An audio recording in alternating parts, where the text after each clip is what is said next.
G'day everybody, and welcome to a new thing that we are doing. We're calling it the EveryWei podcast.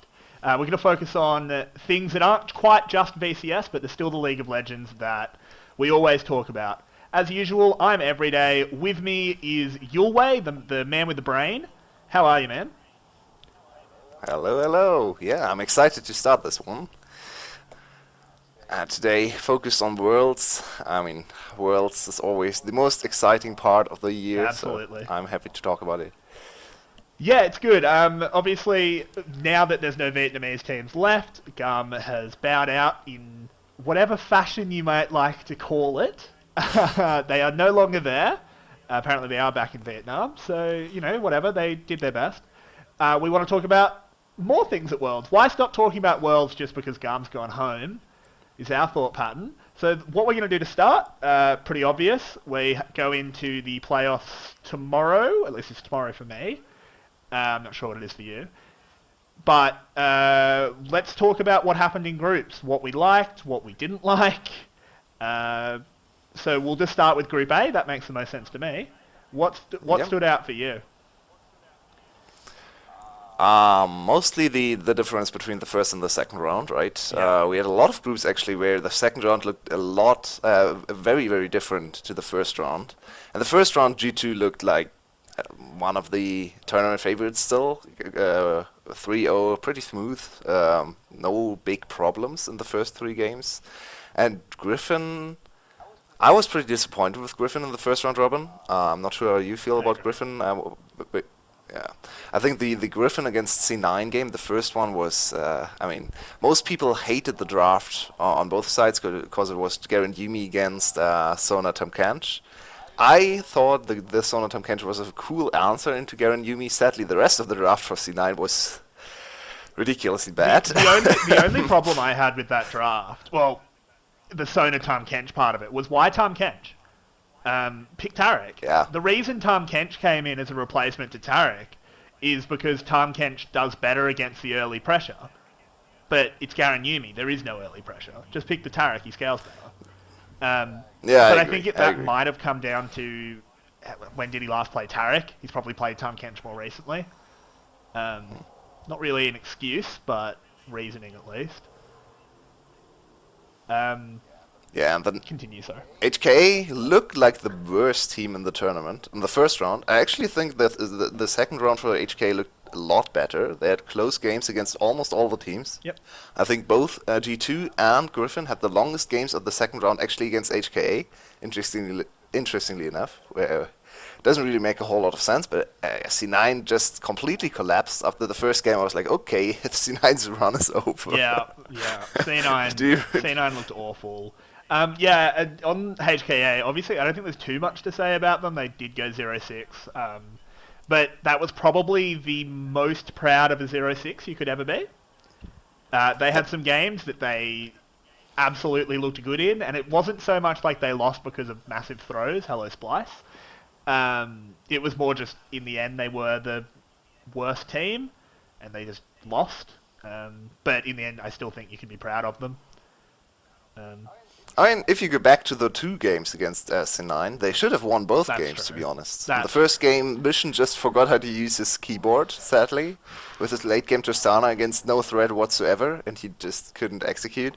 And the second game, they actually had the teamfight advantage and then just run it down mid lane and A-ramped into the NA team and lost. Yeah.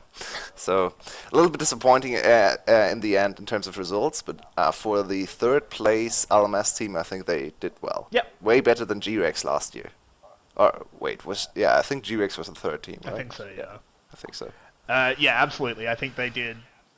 Obviously, it would have been nice to pick up a win, but I think they did as well as they could. But I mean, yeah, going into the second week, I think it changed almost completely. It was like it was a different group in a lot of ways. Like, Griffin just looked so good. Griffin looked incredible. I've tweeted about this a lot before, but for me, Griffin now is the tournament favorite. I don't really think about storylines and prior meetings too much. I think it's always a new kind of thing when you enter a new tournament and a new meta.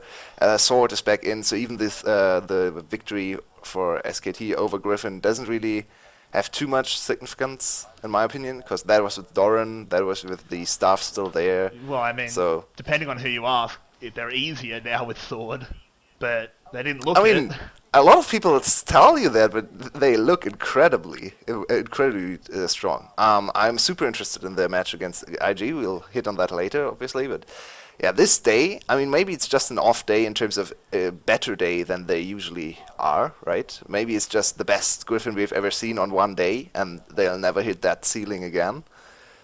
But that day was just incredible. I was there live in the arena, and I mean, after 5 minutes or something in the first into the first game against G2, the whole arena went quiet because there was no hope left. It was, wow, that game was a blowout Yeah, it was an from start to absolute finish. smashing. And the second game, and I mean, I have not seen any team do that kind of stuff to G2.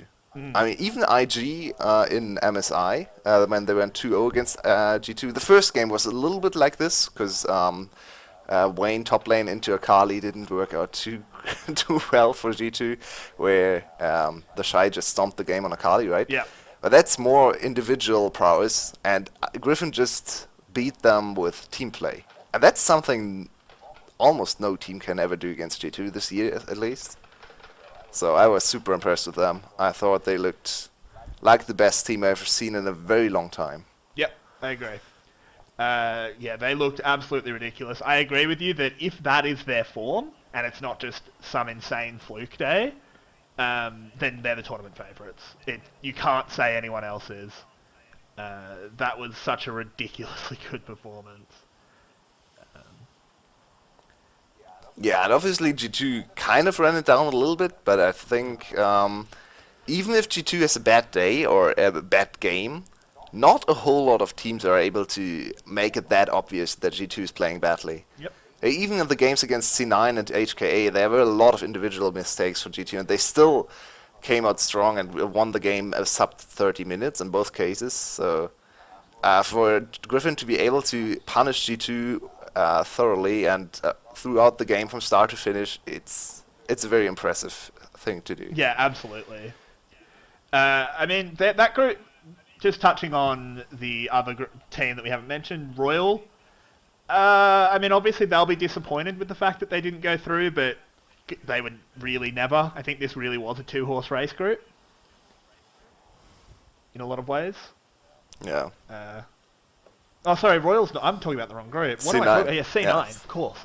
Yeah, they didn't have Yeah, much chance. yeah. I had my groups mixed up. I was looking at the wrong bracket. Royal was with SKT. But And I thought C9 looked worse than expected. yeah, C9 looked really bad.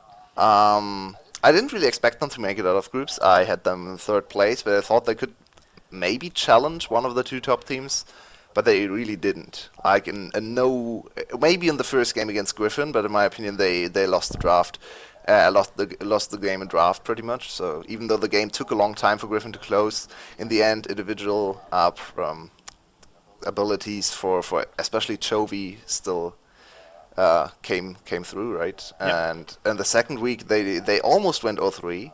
They should have lost the game to 𝘁𝗱𝗃 as well. So overall, very disappointing showing. 𝘀cie probably the biggest underperformer on the team. Overall, mid laners for NA teams this Worlds have had a rough time, and 𝘀cie underperformed a lot compared to NA, where he was one of the best mid laners, right? Yeah, exactly.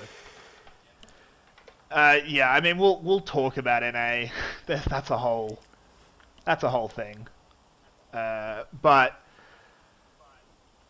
overall, I just think they didn't play up to any expectations. You know, a lot of people talk about the week 2 C9 buff, or like the getting out of groups playoff buff, I should say. Just didn't happen this year at all. Nope. Yeah. But yeah. So to wrap up this group, who's your MVP of this group? Ooh, in terms of a single player. Oh god, that's hard. Yeah.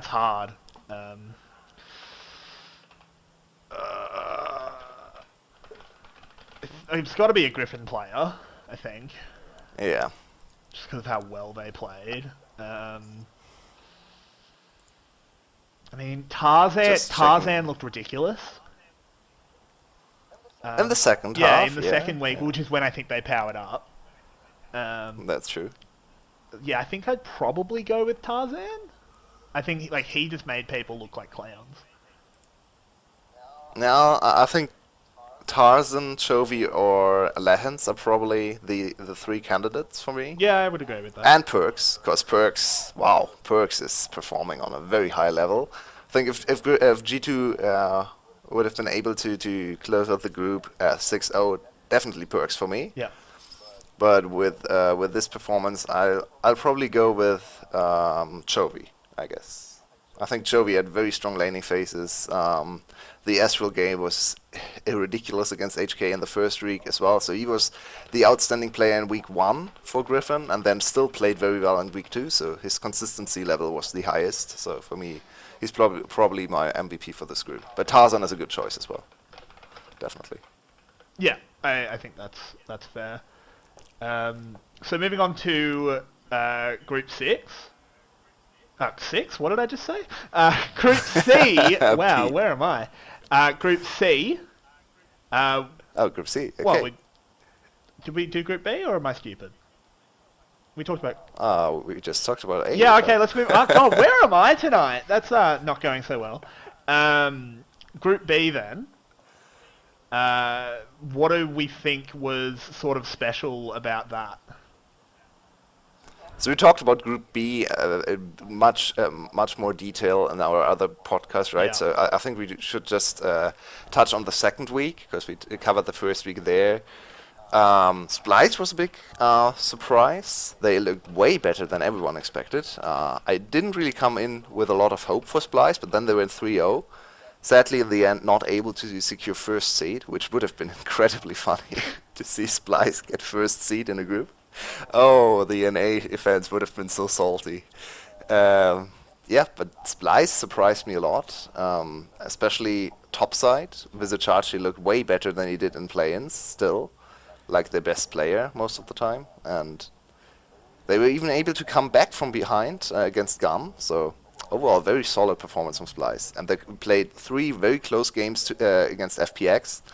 And should have won 2, only won 1, but that one win was very dominant, and the first game in week 1 was very dominant until they threw as well, so they look better than I expected them to look. Yep, I agree with that. I think that is a fair judgment. I think, I know Vinny's very upset that J-Team didn't get out. I mean, they looked good, right? It's kind of where you wish 3 people could get out, but oh well. Yeah. I mean, FPX was the biggest disappointment for me in this group. Definitely in week even though 1. 𝘀𝗀 is still there, so I guess 𝘀𝗀 was a big disappointment as well. But FPX almost lost 2 games to 𝘀𝘀, as I said before. They didn't look quite as strong. Everyone had them at their number 2 or number 1 pick even for the whole World Championship. But I think they look like one of the weakest teams in quarterfinals. If they play like they did in groups, I don't think they have a chance in the quarterfinals. They look very one-dimensional. If they get a good carry champ for 𝘁𝗀𝗵𝗃 and a strong top laner that can set up their jungler with 𝑐C, I think they're quite a strong team. But if you ban out the Renekton, especially the Elise for Tian, suddenly they look very lost. Bot lane has not been performing too great. Yeah, I think so. I mean, I think they hit their stride coming into week 2. I think they started looking very, very dominant. But it is worth noting that they were playing against... I mean, 𝘀𝘀 is probably the weakest second seed out of group. And they still lost the game to 𝘀𝘀. Exactly. I think you make a good point there that FPX definitely needs to heat up still. Even though I do think they were finding their stride there. I mean... Being that we do have our other podcast, worth briefly mentioning how disappointing 𝘀𝗀 was. Please learn to draft. That's all I want to say about them. Unless you want to add more. I mean, I think Xin had a very weak second week, especially. We actually praised him a lot for the first week. He looked very solid. He had good ADC performances. Did he play a mage in week 1? I don't quite remember. I think he played at least one mage game as Wasn't there well. a Heimerdinger And I think he game? was one of the best performers. Yeah. Yeah. And then in week 2 he looked so abysmally bad. His Mhm. Heimerdinger was the worst professional Heimerdinger I've ever seen. Using Alt W multiple times. Oh, And that was you should awful. never use Alt W. Yeah, Alt W is so useless. it's awful. Especially in that situation, he could have used Alt E or Alt Q. Both would have been very strong in the choke point, but instead he used his ult and missed all his shots. So nice performance from him. Mhm. Then we had 𝘀�cie is still a big underperformer for me. I think 𝘀�cie is better than what he showed on the world I stage. completely agree. Not too happy with his 𝘁𝗀 picks over and over again. I think you should put him on a more mechanically intensive champion. I had more of a problem with the Lee Sin picks. I think the Nocturnes were Yeah. to a strat, but the Lee Sin just That's felt true. like he was scared of playing anything else. And he's got so many good champions. Yeah, that's a fair point. Like, That's a he fair has point. so many champions he can go to. Obviously, there's the game or two where Qiyana was just open, and he just didn't pick it, which blows my mind. But there were other games where he could have picked his 𝘁𝗏𝗺, his Nidalee, lots and lots of things. But let's not dwell on them for too long, because they are not going to be going through. One last Oh, yeah, point. of course, yeah. I think the last game they played was probably the one game that looked like I expected 𝘀𝗀 to look coming into Worlds. Yeah. They dominated early game against 𝘀𝑺e. They played through the zeros, got him a big advantage. They all looked very good in the early game, then kind of fell apart in the mid game. Okay, that's understandable after already dropping out of groups, so yeah, I'm not too harsh on them for that. Yeah. But yeah, I expected them to be this dominant early on, and they completely failed me in that respect. So I can only hope next showing internationally they will get over the nerves a little bit quicker. Yeah, more quickly, I guess. Yeah. Yeah, that's what we have to hope for. That they're just a little bit more prepared next time. So, is there anything more that needs to be said on Group B? We only briefly touched on them because we've spoken about them so much before. Or are you happy to move on to Group C? Yeah, we can move on. Sure. So, obviously, going through from Group C was 𝘁𝑇 and Fnatic. Fnatic had a miracle, well, I wouldn't even say a miracle run. They had a very, very good run in week 2. Showing that, never give up. They had to win all 3 of their games, and they did, which is very, very impressive considering their group. Absolutely. And the matter in which they won the games, I mean, the game against 𝘁𝑇, they won in 26 minutes. Even though 𝘁𝑇 started with the lead and then threw away a lot of the advantages with dice, Fnatic looked super crisp in closing out the game. They grouped up and gave 𝘁𝑇 no chance at all to come back into the game. I think there was only one individual mistake later on in the game, which was 𝘀𝑝𝗺 getting caught in the mid lane at like 24, 25 minutes. I don't really remember the timing, but very late into the game. But other than that, very cleanly executed game, super clean Baron. 𝘁𝑇 had absolutely no chance of getting or contesting that one. So very happy with that performance for Fnatic. Absolutely. I think they looked very, very good, especially in week 2. I don't think they looked horrible in week 1 either. Obviously, going 1 and 2 is not great, but I definitely think there were some bright spots in their losses. Especially Nemesis. Yeah, exactly. Holy, Nemesis has had a tournament of his life so far. I mean, to be honest, his pro career is very short, but Yeah, it's true. Still. wow, did he step up? Yeah, Wow. absolutely. He came to play, and he absolutely came to win. Dude went nuts in those games, and I'm really glad to see it because it was looking like the Group C might be a little bit of a wet noodle coming out of week 1, I should say, with 𝘁𝑇 just absolutely smashing it.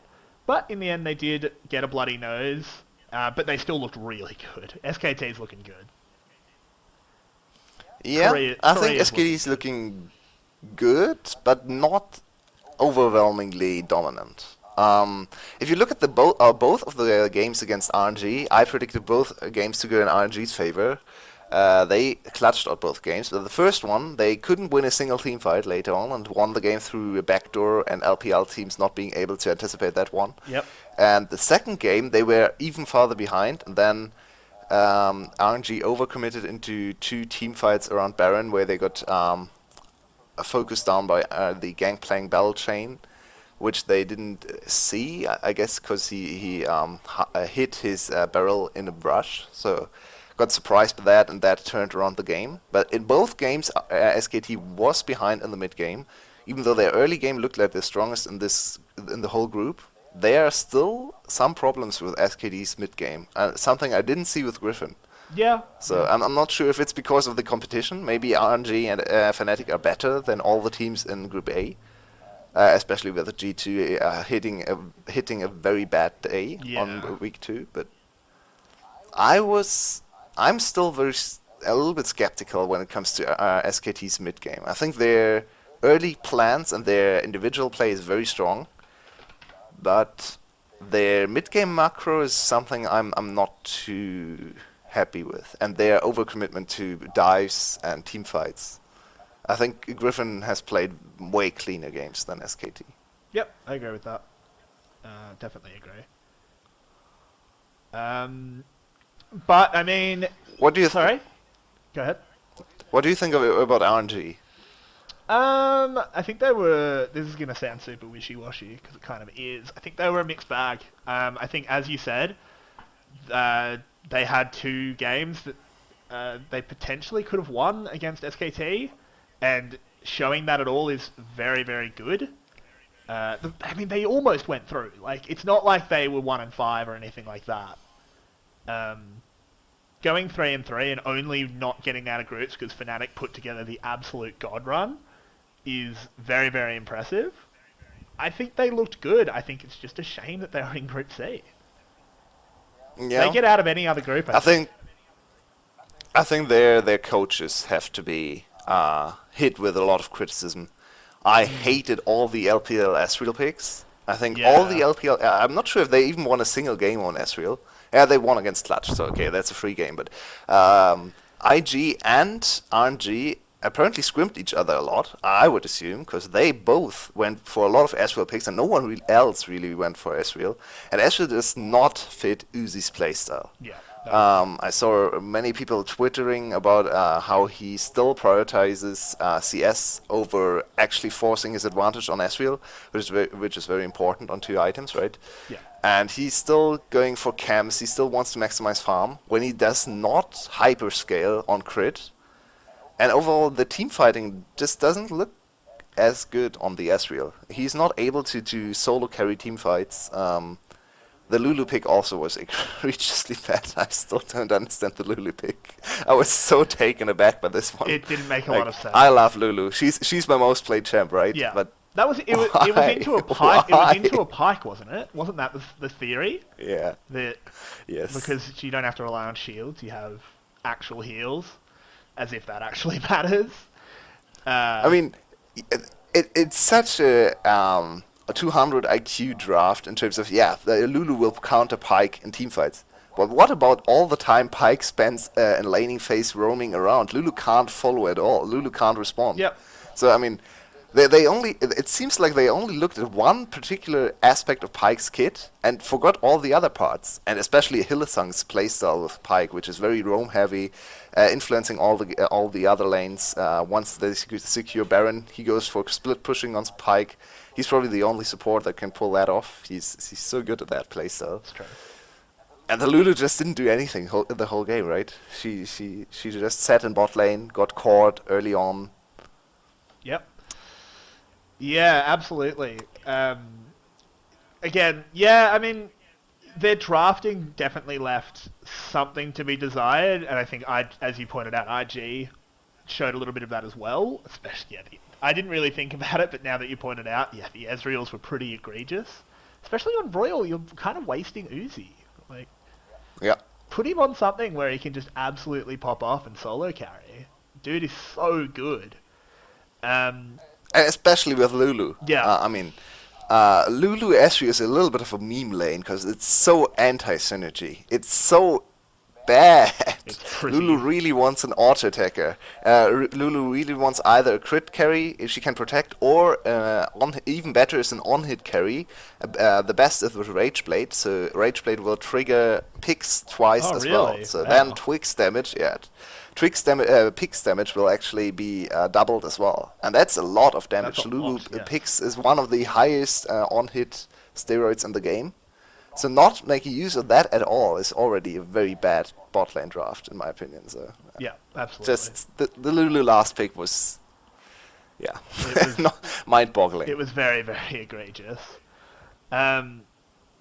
Is there much to say about 𝘁𝗀? It wasn't Tanner time. Nah. The time zones didn't line up. Yeah, I mean, 𝘁𝗀 almost won 2 games against Fnatic. Good on them. cool. They almost did. That was Almost. That was It's like 𝘁𝗀𝗶𝗃. By the way, I predicted two teams to go 0-6 this Worlds, Yep. and it came true. Oh, well, there The you first go. Worlds were 3 0-6 teams. Yeah, I mean, you've got the touch of death apparently. But yeah, overall, Who do you think is your MVP for this group? so you've made me say that first twice now. Oh, okay, I can go first. yeah. I guess I'll say Nemesis. Nemesis? Yeah, I think he was the best individual Yeah. performer. I agree with that. As much as I don't just want to copy. I mean, if you want to look at something like 𝘁𝗃, I think 𝘁𝗃 had a really good group stage. He looked really, really good. Especially, Yeah. yeah, there was a few games where he absolutely popped off. But I do think in terms of individual performance, Nemesis, God, he looked good. And I think Faker also looked good in most games. I actually am not very high on 𝘁𝗃's bot lane. I think 𝘁𝗃's bot lane has not looked too great in this tournament. They got smashed by 𝘀cie twice. They didn't really do a whole lot against Fnatic either. Teddy, it's just as I expected coming into the tournament. 𝘁_ck bot lanes are not dominant in lane. They are not. They don't really play the laning phase very aggressively, and Teddy is one of the biggest offenders of this. I think he's very good ADC in teamfights. He's good at farming as well. But when you challenge him on lane, like 𝘀cie did, 𝘀cie and Ming obviously one of the strongest historical bot lanes ever, right? Yeah. But I think he's susceptible to falling behind and being a little bit of a liability to his team. So I'm very excited to see what bot lanes in the tournament can do to 𝘁𝗃.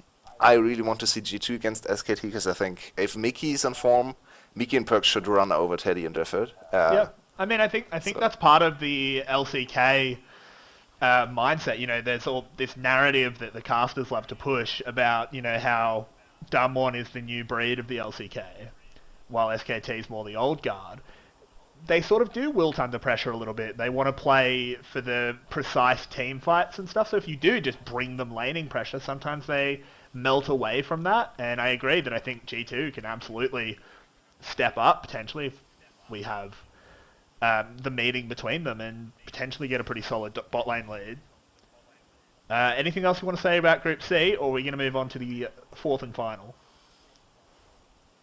Do you have a big disappointment for Group C? Ooh, I think Group C went almost as I expected. I thought Fnatic would be first and 𝘁𝗃 second, because I thought Fnatic had the good matchup against 𝘁𝗃, but sadly in the first week they fell too far behind. I think they could have gotten first if they played like they did in the second week, oh, absolutely. the first week as well. Yeah, totally.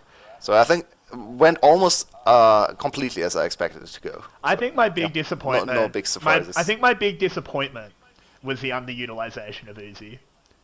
I just I wanted to see 𝘀cie pop off, right? He's fun. He's super fun to watch. I mean, in the end, if I was writing the script, I'd want Fnatic and 𝘁𝗃 to go through, which obviously means RNG can't. But I wanted to see 𝘀cie play. He's such a good player. He's so fun. But he was just playing Ezreal and stuff. It was just not. In terms of individual performance, I think the biggest disappointment for me was 𝘀𝗀𝗋. Yeah. Because especially listening to a lot of the LPL analysts, they said RNG finally has a carry top laner, or at least a top laner that is capable of carrying, a very strong top laner that can play weak side and not int like 𝑙ATMI did. And in the end, you could have just played Let Me, right? He didn't really do anything else. It was just the copy from 𝘀𝘀 last year. They didn't look any different with 𝘀𝑎xe, so Yeah. yeah, I think he was my biggest disappointment in terms of individual performances. Yeah. Yeah, I think that's a fair comment. But moving on now to Group D. This was an interesting one. Such a tilting group. It was. Oh man. It was. Get me out of this group. Yep, NA's greatest hope, Team Liquid, the greatest team NA has ever produced, depending on who you ask. Reddit certainly seemed past tense to think that. But yeah, and of course 𝘀𝘀 coming in there, 𝘁𝘀cie with his crazy style, his massive greed, and the sort of bit of spice between him and the 𝘁 that's actually really fun. This was a tilting group, but at the same time, I think it was a pretty fun group. Yeah, I would have had more fun if 𝘀𝘀 actually lost the games they should have lost. Because I agree. man, IG, why are you inting so much? Why are you giving 𝘚cie the third first seed for no reason whatsoever? IG is such a better team than 𝘀𝘀. I'm so tilted that they lost both games against 𝘀𝘀. Why? Ning, stop running it down. Oh yeah, he had some absolute clangers. Like that Blitzcrank game where he had about a 1% hook accuracy. I mean, I think you're talking about Ming, right? I am talking about Ming. Sorry, they've both got ing. No problem, no problem. They've both got ing in their name. It gets confusing. Yeah, that's true. But forgetting that was a game though.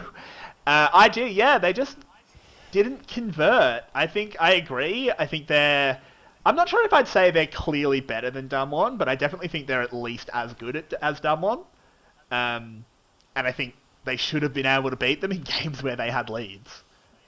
But they just didn't. It was weird. And it was kind of annoying because I wanted 𝘀𝘀 to lose. I mean, IG is one of the most interesting teams to talk about because their solo lanes are still insane and no one can come close. We saw the 𝘁 once again dumpstering everyone in the group, looking like he's from I don't know another planet or something. He seems inhuman in laning phase. 𝘀𝑟ookie once again with a super solid performance in mid lane, winning almost every lane.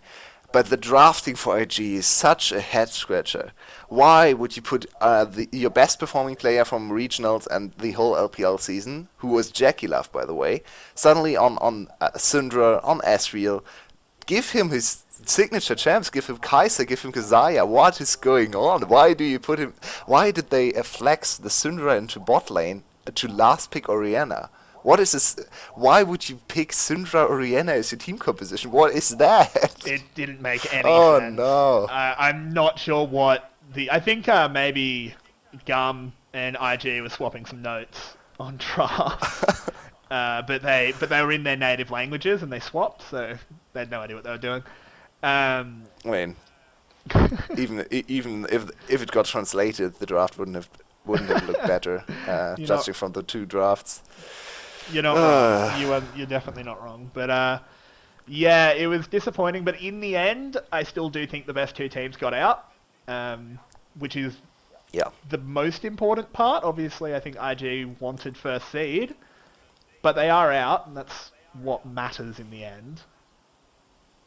Sort of. Yeah, for me it's the incorrect order, because I think 𝘀𝘀 is not bad, but they are definitely holes to exploit in 𝘀𝘀, and IG showed us 2 times that they are able to run away with the early game and lose for absolutely no reason against 𝘀𝘀. To be honest, the first game they were behind in the early game, then came back through heroic plays and misplays from 𝘁𝑟 as well. Yep. But man, the second game they looked like they would stomp 𝘀𝘀, and then the top lane dive happened. Triple kill for Showmaker. Suddenly 𝘀𝑟ookie has to lane into triple kill Akali at 10 minutes with Gunblade. They're like, oh no, I'm not going back to that lane. Get me out of here. I'm me jungle now. No thanks. Yeah. GG, go next. Exactly. I think 𝘀𝘀. Do you think they should continue playing Ning? Or do you think Leon will be the starter against Griffin? I mean, I didn't watch much LPL. I should go back and watch a bit more. But there's this narrative of him being the coin flip jungler. I don't buy into that. I don't think that's a thing. Because players don't just wake up in the morning and go, "Ugh, today I'm going to play like shit." I just decided that. Like, players have a consistent skill. The thing that must be causing the coin flippy nature is decisions that are being made that he's either getting very far ahead or very far behind. You can just stop making those decisions. You've got a week to practice, and if you want to play him because he's got higher highs, you just have to work on his lows. So I think they should keep him in. Because I think the biggest problem still. I think the biggest problem still for IG is probably the top jungle communication. The Shy is still giving all his interviews in Korean. I don't think his Mandarin got that much better. So I think the most of the dives that go wrong happen on top side as well. So I kind of think that Ning and the Shy just don't have synergy. So. Yeah, I mean... Maybe just don't go full gigs for the Shy, or one, and then let him use his insane laning skills and try to influence bot lane or something, because you still have a very strong bot lane, especially in 𝗀𝗶𝗃𝗀𝗃 if he steps up. Yeah, I mean, if he gets his picks. Maybe that's a solution. If he gets his picks, snowballing a 𝘁cie, that sort of thing. I mean, the man has a skin in the game that has his name on it. On 𝘁cie. Let him play it. Please no more Ezreal or mages for 𝗀𝗃𝗃𝗃, please no. It's just a waste. Like, I like the innovation that teams are doing, bringing in mages in the bot lane, not so much Ezreal. It's not innovation, but mages. But you don't want to do that on these highly mechanical, finely tuned Razor ADCs that can output a ridiculous amount of damage with auto attackers. Like, don't put them on mages. Just give the mage to your mid laner. Just give your mid laner Syndra. They know how to play. Yeah. He can Especially play. if your mid laner is 𝘀cie, one of the best Syndras of all time. Exactly. Exactly. It's just such a ridiculously bad draft, man. Precisely. AHQ, they were there. Yeah. They played. Exactly. They played. It's similar situation to 𝘁𝗀. They played some games. Didn't do so well. And I mean, this was the world where if you managed to get a sub 50% win rate or prediction rate, you were hard ending. There were 3 𝘂6 teams. Those gave you a 50% prediction rate, even if you got everything else wrong. So, I mean, yeah. You have to int pretty hard not to get 50% on your pick'ems. But I mean, Liquid. And we can segue this into talking about NA. Liquid. We can segue this into talking about NA as a whole, because obviously the elephant in the room is NA didn't get out. Not a single team got out of groups. For a major region, it's pathetic. It really is. Like a major region. Well, I mean, that's the thing, is people like make the joke, oh, every major region got out. All 3 of them. But at this point, are they wrong? NA has not had any success. They've always been rubbish. I mean, to be honest, they came off the 2 greatest historical results, Worlds and MSI, the farthest they've ever gotten, right? The semifinals and then finals at MSI. Yeah, but I mean, the finals at MSI, even that was a little they showed up. They showed up. not a whole lot more. But yeah, Liquid, I had them as my number 2 seed in this group, behind IG. Yeah, I think. And after the first week, I was pretty sure they would get out over 𝘀𝗏. And then the game against 𝘀𝗏 happened, and all my hope faded, because... Oh man, TL, what have you done? They went for a very cool lane swap strategy. They watched a lot of 𝘀𝗀. 𝘀𝗀 influenced the World Championship. Nice. Yep, they had something VCS did. Yeah, I mean, 𝘀𝗀 literally influenced Worlds more than 𝘀𝗏 did. Tinnikin absolutely molding. But yeah, I like the lane swap strategy against 𝘁𝗃. They put her behind like 30 CS almost, and then lane swap back. I would have liked to see them forcing the swap a little bit more. I mean, you can kind of respond with the counter swap when they swap back to the bot lane, follow with your top laner to the bot lane, or the other way around. So try to exacerbate the problem for 𝘁 a little bit more. But even then, they still had a good advantage after the early lane swap. And then the dragon fight happened. And then they just into the dragon. It was just... It's such an NA thing to do, especially a Liquid thing to do. They are notorious for going for every dragon in the game. Once again, it was their Achilles heel. So, yeah, what can you say? It's like, well, the thing is like, that's not. I understand that. Yeah, that's correct analysis. You're right, but it's not like this is a minor region where you can't afford good coaches. Why are they not just? Why is a coach not just saying like? Don't do that. Like, it's like, who cares? It's one Drake when you're 30 CS ahead of their 𝘁. Just give it up. Who the hell cares? Why do the players not know that? Why are we getting to the point where, like, we have a roster that includes Doublelift, the winningest player in NA history, and he's not saying to his team, what the hell are you doing when they're setting up for that play? Just say don't. Yeah, I think we see a lot of stubbornness in TL.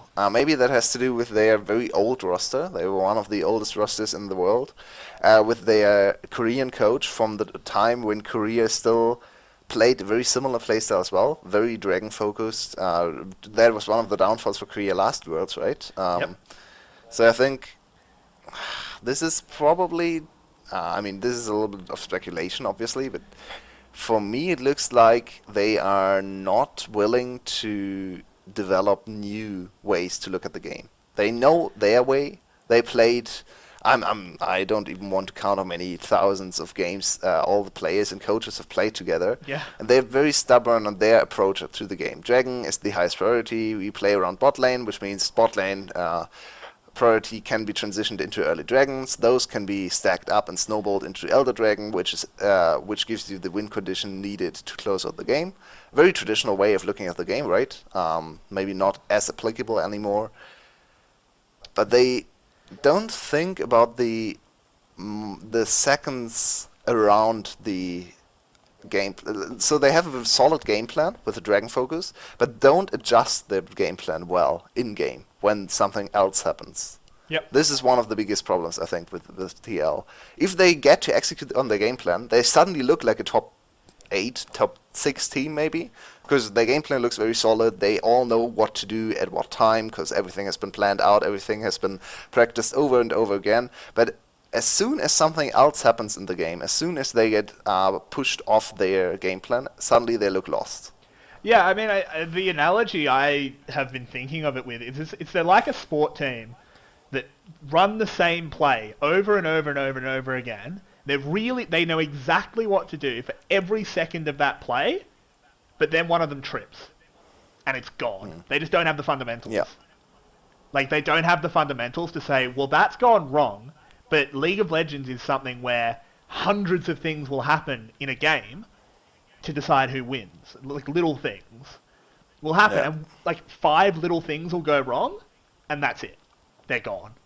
They just don't have the fundamentals in their mentality and in their game plan to accept that if you're playing against teams that are as good as you, things will go wrong, and you have to be able to adapt. And I don't know how you fix NA. I really don't. No. I mean, yeah, if you want to transition it on to all the NA teams, I mean, unless there's something more specific you want to say about Crypto, I think we can. I don't think we can segue into the dumpster fire of NA. Yeah, I think there are definitely problems distinct to all the teams. C9, in my opinion, just doesn't have the players to compete right now. 𝘀cie has fallen off, is not world class anymore. 𝘀𝘀 never was. 𝘀cie𝗰𝗶𝗹𝗀 is kind of halfway there. He has some good games, but then if he's put under pressure, he's struggling a lot as well. The junglers were underperforming, and that was one of their strongest positions coming into Worlds, and 𝘀cie just didn't show up. So I think overall, C9's individual players are not good enough, and it's very worrying that they are still able to challenge TL for the title in NA while being utterly lost on the world stage, which is kind of I guess a segue to what I think is NA's biggest problem and why C9 is able to do so well in NA, because they are, in my opinion, one of the more European teams in terms of they are able to adapt their play in game. They are able to react to in-game situations and not rely on their out-of-game plan or pre-game plan as much as other NA teams, and therefore have a little bit of an edge in that respect. But when it comes to international play, their players just are not good enough anymore. Yeah, but and I mean they don't have the young talent developing to actually come in. They just import.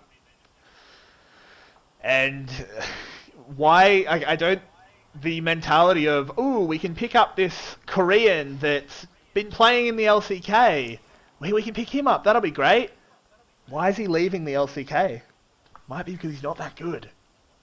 I just don't like the attitude of just import. Yeah, and I think there's definitely something to be said about the coaching structure as well. We have heard so many former coaches and even current coaches come out and say there's a problem with NA culture, with how NA players react to criticism, how they react to suggestions. I think LS treated something like when he told a European player they had to branch out and try new champions, they said, okay, I'll try. When he said it to a Korean player, they said, okay. And an NA player responded with, but you don't understand, this champion does not fit my personality and stuff like that, right? Yeah. That's obviously an exaggeration, probably, but... I mean, I wouldn't be surprised if that was almost the exact words. Like, yeah. I can definitely imagine players saying that. Yeah, and I mean, something has to change about the attitude. This is a little bit of a downward spiral as well, in my opinion, for NA, because there's no success and no team really looks like they could compete on the world stage. And this is probably reenacting the mentality even more, and especially in the lower NA teams, right? If you see TL faltering at world stage and you're the number 7, number 6 team in NA, why would you believe that you can ever compete at worlds? TL stomped you all season and they can't compete at worlds. How will you be able to compete at worlds? So. Yep. I mean, yeah, exactly. It's a pretty deep hole, I think, for NA.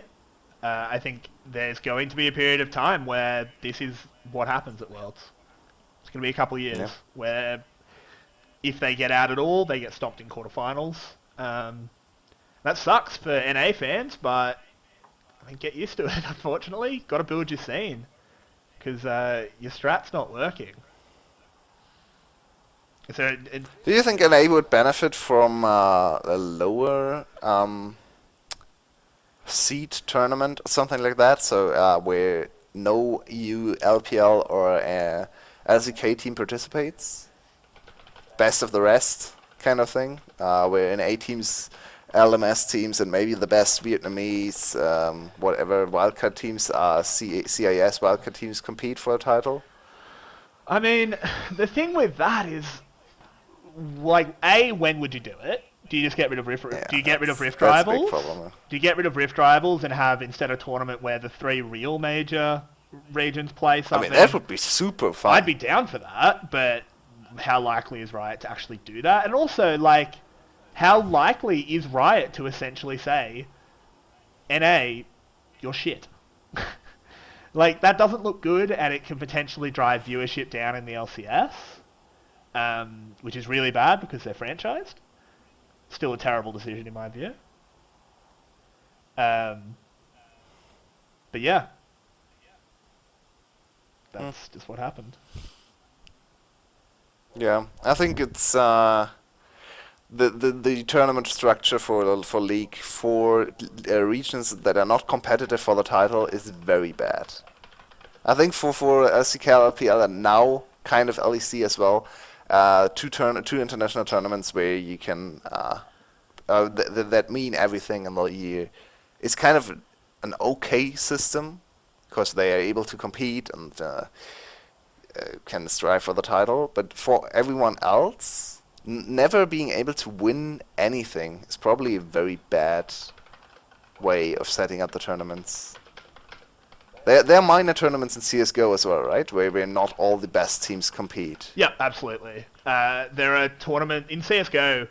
Every tournament, there'll be invites given out, but depending on where it is, when it is, some teams won't be able to go. So you do get tournaments that are just for the smaller teams and stuff, which is really good for them, obviously. Typically, there'll be like 1 or 2 big teams there. But yeah, I think NA could benefit from that kind of thing. But I think it's just difficult because there's too much pride in it to say that they essentially have to go to a lower thing. And is it necessarily fair? Because is Major Region decided by skill or viewership? That's a good question, but I mean, Vietnam, for example, has a lot of has a bit high viewership as well, right? But they're still not a major region, so. Yeah, I mean, I think the answer is that it's a bit of both. Yeah. And it's also more that it's traditionally what's a major region. Like, could you ever really redefine the major regions? Could you make NA not a major region? Like, that'd be a massive deal. Yeah, I think the problem right now is that no one can replace NA, right? Yeah. NA is by far and away the 4th best region, even though there's a big gap between the 3 best regions and then NA. You can't really say NA is now as bad as LMS or all the other regions, because they clearly still outperform LMS teams, right? NA is 4-0 against LMS this tournament. In play-ins, did they play an LMS team? No. 𝘊𝑠che played against UL, which looked kind of close, but yeah, it seems like NA still is the best remaining region, so they are in a very weird spot. Because if you group them with the other regions, suddenly it's it feels very bad for them as well. They're the best of the rest. But if you group them with all the regions, they have no chance of competing against the 3 best regions. So, yep. Weird spot for NA where they can't really move in either direction until they improve massively. Yeah, pretty much. Yeah, I mean, that's why I agree with Monty's idea that he put on Twitter of just saying that, like, LATAM, South America, Oceanic just aren't actually imports for the purpose of NA. Just open it right up, and I think that'll give the players from the minor regions will be really hungry to get to NA because it's really good for your career, and it puts fire under the NA players saying, like, just because you're good in NA it's not good enough anymore. You actually have to improve. But anyway, unless you've got any last comments to make, we've been droning on about NA for a little while. Let's talk about some quarterfinals. Yay! The real stuff. The stuff we care about. So obviously, first up is 𝘀𝗰𝗋 versus 𝘊𝑥. Oh, 𝘊𝑥. This is why you wanted to come first. I was hoping for this matchup so much when the draw happened. I really wanted to see 𝘀𝗰𝗋. Really? Yeah, it's so cool. I think it will be a very, very convincing win for 𝘀𝗰𝗋, but the games will still be cool. Yeah, I think that's fair. And 𝘊𝑥 is this weird team that always has win conditions against every team in the world. Well, I mean, because their solo lane is unmatched. Yeah, exactly. Like, they have the win condition that every now and then they just get solo kills. And then, yeah, you win. Yep. Cool. And look at the form for the 𝘊𝗊𝗆 and 𝘁�UE. They are on top form. The 𝘊𝗆 looks incredible. The 𝘁𝗆 looks maybe even better in terms of team fighting. His laning not quite as proficient, but still the best mid laner in the world. So, man, 𝘁𝗶𝗆 against 𝘁𝗆 is already a super hyped matchup in the mid lane. Sword will have to look for peak season able to not die repeatedly to the 𝘊𝗆, because that one will be hard. Yep. But the rest of the map, and especially the team cohesion, points towards Griffin too much for me to say this will be a super close series. I don't really believe IG has what it takes to overcome Griffin's synergy and their game plans and very intelligent early game macro. Yeah, I think that's fair. I mean, Griffin's just looking so hot, and IG made those crucial mistakes in the group stage that makes me a little bit worried that it might not be as fun. But in the end, with the strength of the Shy and Rookie, there's got to be at least one game where they just pop off and just win. Yeah. And just win. I think And I that'll mean, be super fun. all the games for IG were still close, right? I think 𝘀𝘀 is significantly worse than Griffin, but still, IG played 𝘀𝘀 very closely. Should have won at least one of the two games, maybe even both. So IG definitely is not a bad team. They look very unbalanced, and their drafting is kind of shit. But if they fix some of the drafting issues, and if 𝘀cie𝗯𝗹 comes back to his LPL form, suddenly this quarterfinal looks very close. Yeah. So there's a lot of unknowns, a lot of things we can't really anticipate. And I wouldn't be super shocked if IG made it out of this one. It's definitely more of a 75-25 for me, probably in Griffin's favor. I'm quite heavily leaning towards them. What do you think? What are your percentages? For Griffin, I think 70-30. Yeah.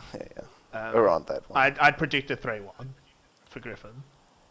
I think I think you have. I know I've always said that predicting a 3-1 is a very weak prediction, but I think in this case, I think there'll be a game where IG's solo lanes just win.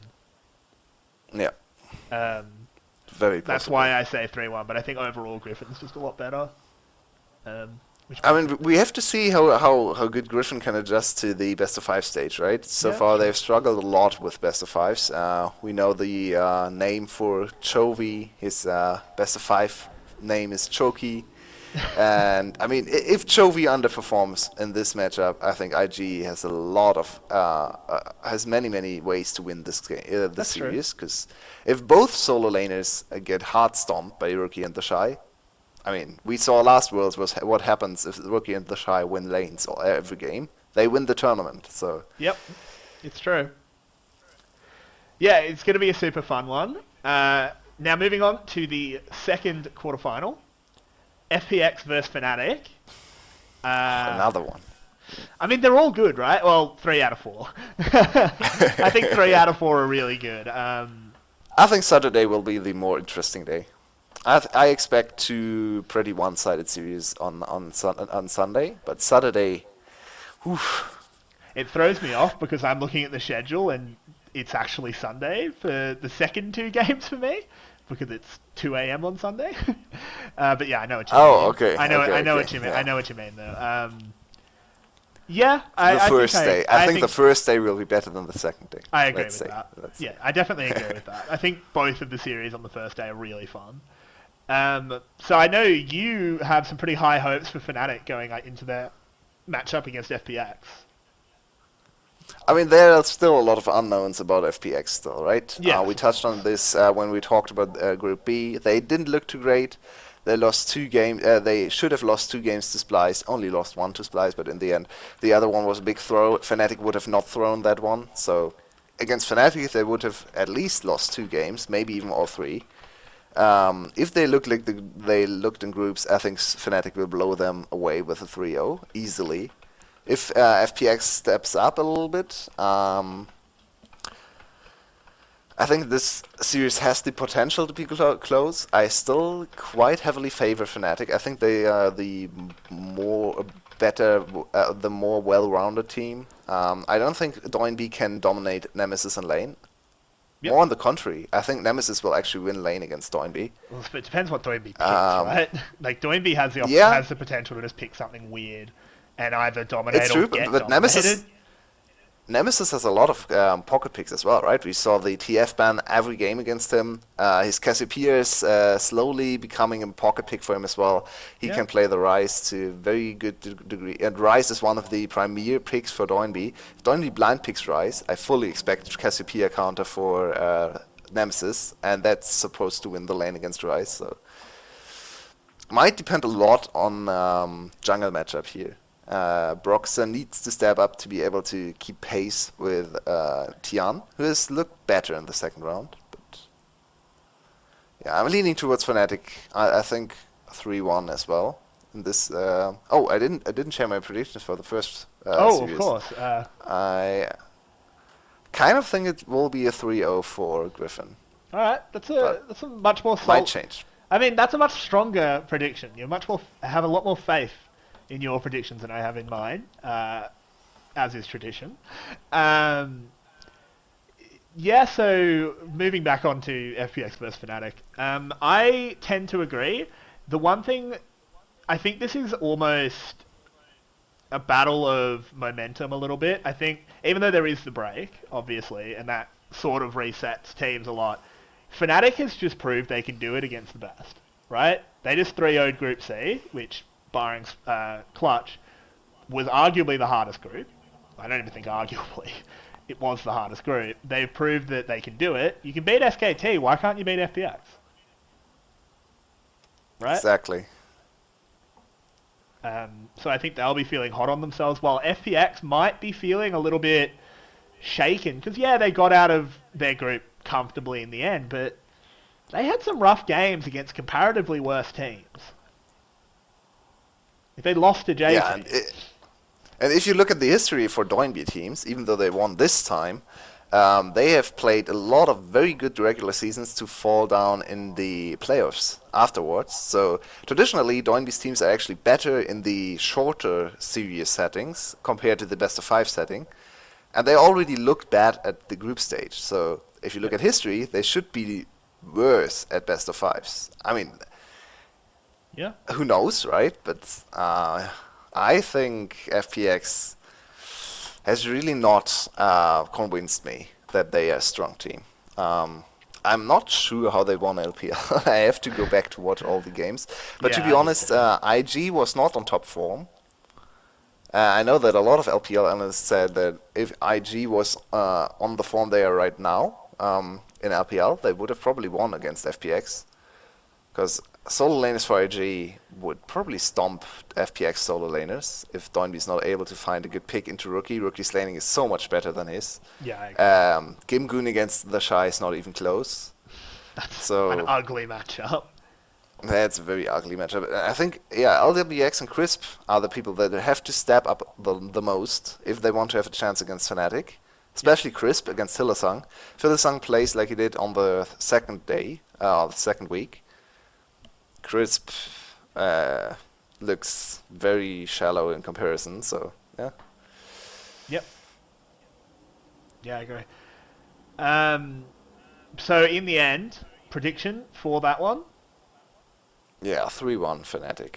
I think one game 𝘀WE will come in with an interesting surprise pick and Fnatic has to adjust, but then FPX runs out of picks and out of steam and Fnatic takes it pretty comfortably. Yeah, you've talked me around on that. Before we started recording, I was a little bit more FPX favoured, but you've definitely talked me around. I think I'll agree with the 3-1 Fnatic. SKT versus 𝘀𝗀ce. 3-0 𝘀𝗀ce. 3-0 𝘀𝗀ce, easy. Easy. No. Super easy. I mean, this is the most one-sided of the quarterfinals by far. Good on 𝘀𝗀ce for getting to quarters, in all seriousness. Good on them. Not going any further, though. Hot take, I think 𝘀𝗀ce can take a game. Alright, that's bold. 3-1 is in this case, 3-1's the bold prediction, not 3-0. Absolutely. Because I'm predicting 3-0. I just think SKT is better in every way.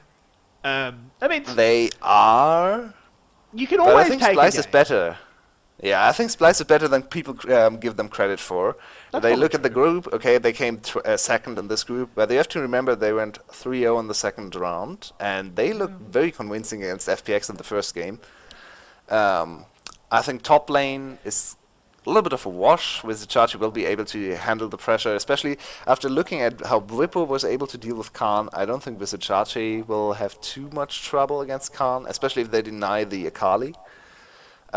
Mid lane, 𝘁𝗃 is very good in this tournament, but his laning is not some ungodly thing. It's not 𝘀𝗀 or 𝘁𝗶 or Showmaker laning. Yeah, 𝘁𝗃 has still been very good in lane, but it's not like if Humanoid plays like he did in the last few games and not like he did in the first week, which was atrocious, then I think Humanoid can probably just fall behind 10, 20 CS, whatever, but not die to 𝘁𝗃. Yeah. At bot lane, 𝘁𝗶 and 𝘁𝗃, if 𝘁𝗃 is kept on the leash, so he's not allowed to roam and just has to stay with 𝘁𝗶, he's not able to int. And then 𝘁𝟏 can probably win or profit from 1 or 2 overextensions for 𝘁𝑇 in the mid game, which they've shown over and over again in this tournament, and at least win 1 game. Yeah. Yeah, maybe. So. I think I'm going to predict a 3-0. Especially with the crowd. We all know the Spanish crowds are insane. 𝘁𝟏 is That's true. the big underdog, right? The underdog status can give you some extra. I mean, they're also the EU team, right? Like they're also the EU team. The crowd is only going one way.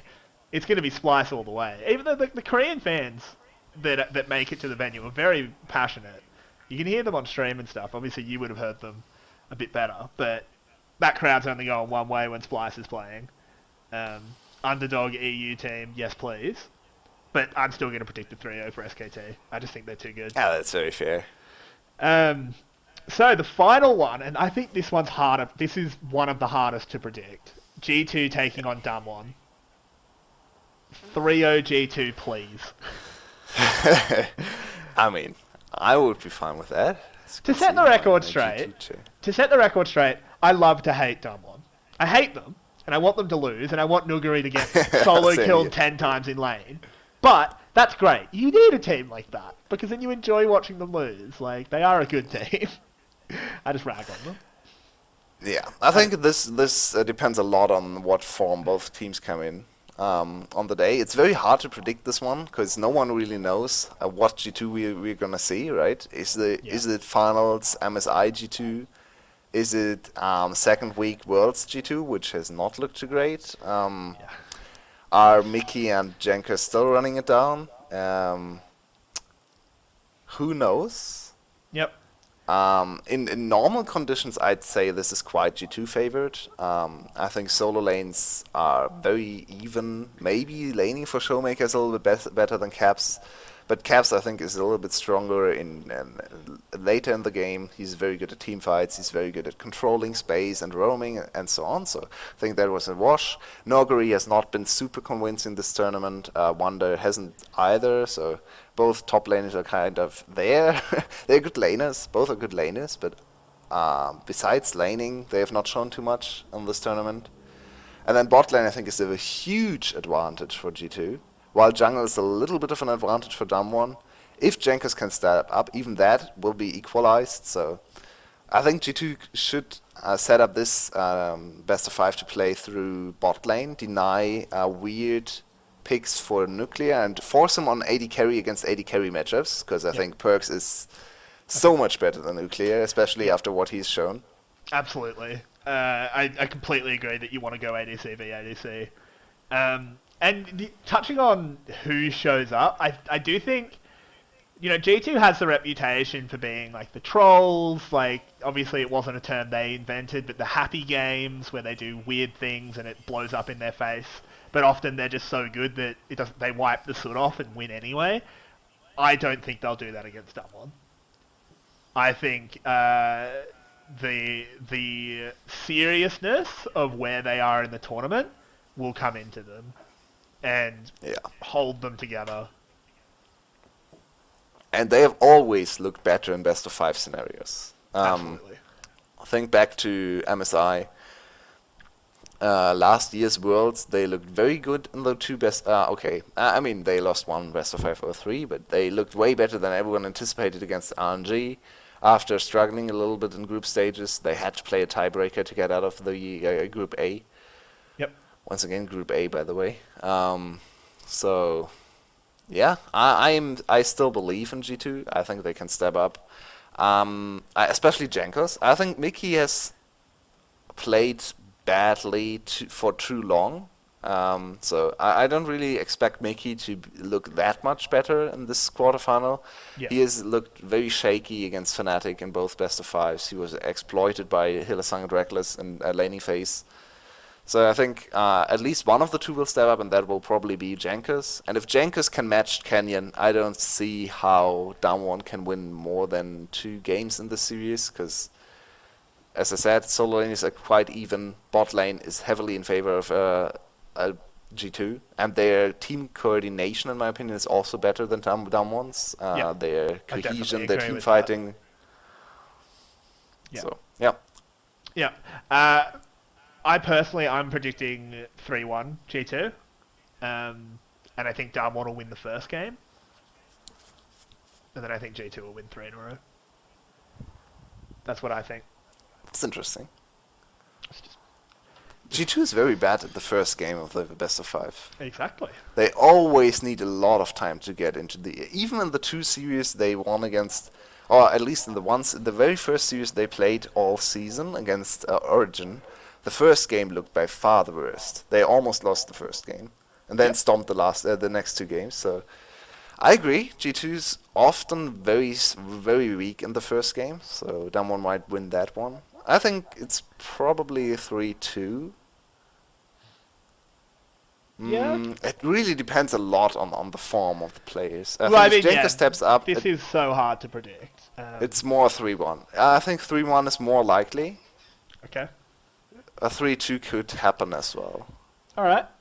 Well, that is our predictions for quarterfinals. We have the euphoria with both G2 and Fnatic going through. Really hoping that ends up happening. I want that dream run for EU. It'd be so good. It would be the mirror image of 2015, right? 2 EU against Korea semifinals. 2015 we lost 0-3 in both of them. This time 3-0 in both of them for the EU against EU final. Yeah, let's go. But moving on next, getting towards the end of our little podcast here. 90-50-10 of what we think might happen in the quarterfinals. If you want to start that off. Oh, 90.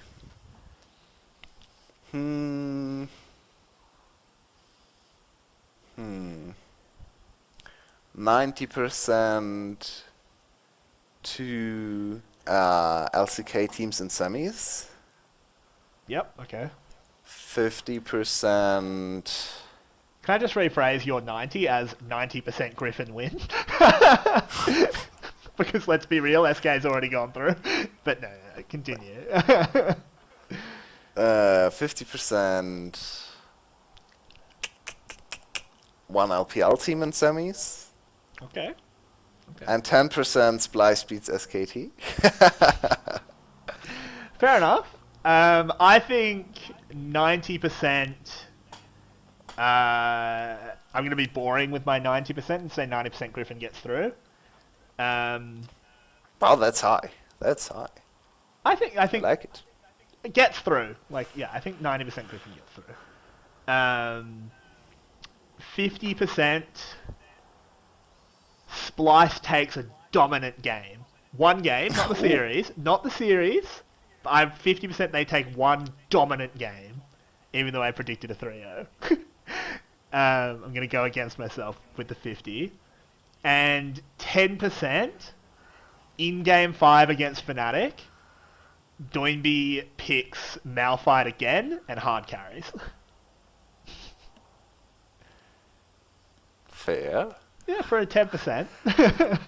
10%, yeah, why not? I mean, the man had to read the tooltips to figure out what the Seriously? skill... Did you not see that? People went to his pro view, and when he hit level 4, he had to read all 3 tooltips to figure out what the skill are. Oh, God. And when he roamed bot for that gank where he ulted under tower, he had to check the range. He had to alt-click to not have smart cast. So he had to check what the max range was. I mean, in the end, I'm pretty sure, like, a lot of people were just memeing that he was learning the champ. He was obviously just refreshing himself. Played it before, but it was pretty funny. But yeah, that is all we had planned for this little recording. We've been going for a bit over an hour, so we want to be wrapping it up anyway. Do you have anything more to say about quarterfinals and even recap on groups?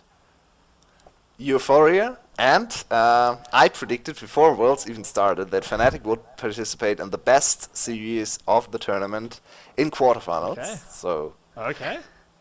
don't really believe in that now, but maybe my tweet from before Worlds started comes true, and we get to see a very exciting best of 5. I think it has the potential to be one of the best days in Worlds history. IG against Griffin. If IG shows up, that should be a super great day, super great series. And then Fnatic against FPX. No one really knows where both teams stand, so I'm hoping for the epic Saturday into a very convincing EU Sunday. That would be my dream scenario.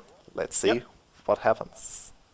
Yep, fair enough. But yeah, this has been the EveryWei podcast with Everyday and Yulwei. Hopefully you join us again. Bit of a different format this time, but let us know what you think, what we can improve, all of that.